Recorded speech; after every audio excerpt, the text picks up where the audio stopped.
There's a lot of doom and gloom, and there's a lot of different ways to think about the problems facing us and facing animals in the conservation world. And we really, really are inspired by a message of hope.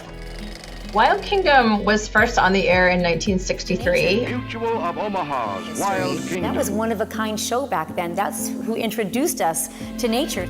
We sort of think of it as the first reality TV show because the show took people to faraway places, showed them animals and countries and people that they had never seen before in their living rooms. From a business standpoint, the products we sell, from life insurance to Medicare insurance, are really about protection, protecting people, protecting their families when they're gone. And we tie Wild Kingdom together to Mutual of Omaha as a brand on this thread of protection. The show ran for 60 years, and we recently brought it back. A lot of the episodes you'll see, a lot of the experts you'll see are people saying, you know, there's a lot of challenges we're facing, but we're really focused on highlighting and telling other people's stories and their success stories.